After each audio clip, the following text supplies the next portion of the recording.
भारत सरकारा फारफ्रोमबो बिथिङाव जौगाहोनायनि थांखिजों लुफुंनाय गंसे गोलाव दावबायग्रा लामा बेखेवदों। थांनाय 2020 मायथाइयाव जागायनानै लुनाय बुन्देलखंड एक्सप्रेसवे 4 लेन गोलाव लामाखौ दिनै बेखेवबाय। भारतनि गाहाय मन्त्रि नरेन्द्र मदिआ बे गोलाव लामाखौ उत्तर प्रदेशनि इटावा जिल्लायाव गावनि आखाइजों बेखेवनानै होबाय। मख'नो गोनांदि बे गोलाव लामाया गासै 296.07 किल'मिटार जानथायनि। बे गोलाव लामाखौ गासै 4850 कौटि रांनि बाजेटआव बानायनाय जादों।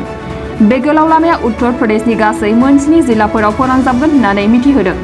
फारियै इटावा, उराया, जालन, हारिमपुर, माहोबा, बांदा आरो चित्रकूट जिल्लाफोरखौ फोनांजाबगोन। भारत सरकारा फारफ्रोमबो बिथिङाव जौगाहोनायनि थांखिजों लुफुंनाय गंसे गोलाव दावबायग्रा लामा बेखेवदों। थांनाय 2020 मायथाइयाव जागायनानै लुनाय बुन्देलखंड एक्सप्रेसवे 4 लेन गोलाव लामाखौ दिनै बेखेवबाय। भारतनि गाहाय मन्त्रि नरेन्द्र मदिआ बे गोलाव लामाखौ उत्तर प्रदेशनि इटावा जिल्लायाव गावनि आखाइजों बेखेवनानै होबाय। मख'नो गोनांदि बे गोलाव लामाया गासै 296.07 किल'मिटार जानथायनि। बे गोलाव लामाखौ गासै 4850 कौटि रांनि बाजेटआव बानायनाय जादों। बे गोलाव लामाया उत्तर प्रदेशनि गासै 7 जिल्लाफोराव फोनांजाबगोन होननानै मिथिहोदों।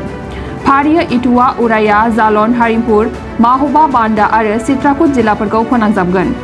नोंथाङा देहानि सानाय सुनाय बेरामनि जेंनायाव गोग्लैदों नामा? गावनि देहानि सानाय सुनाय बेरामखौ लानानै दुखुआव दं नामा? मोनसे गोजोनथाव खौरां, नोंथांनि देहायाव बायदि रोखोमनि सानाय सुनाय दंब्ला नोंथाङा जिंगा दासि। एसआइ निउर' थेरेपि, बेयाव नोंथाङा गावनि देहानि सानाय सुनायखौ गोरलैयैनो फाहामनो हागोन। सिं सानाय, आफादावदै सानाय, मोदोम जरा सानाय, आइजोफोरनि जेंना, बायदि बायदि गोबां रोखोमनि देहानि सानाय सुनायखौ गोरलैयैनो फाहामनो हागोन। एसआइ निउर' थेरेपिया चिरां जिल्लानि बेंटल गलानं 5आव दं आरो बे एसआइ निउर' थेरेपियाव नोंथाङा गासै देहानि सानाय सुनायखौ गोरलैयैनो फाहामनो हागोन। गोबां मिथिनो थाखाय 7620160459 जानबुं अनजिमायाव जगाजग खालामनो हागोन।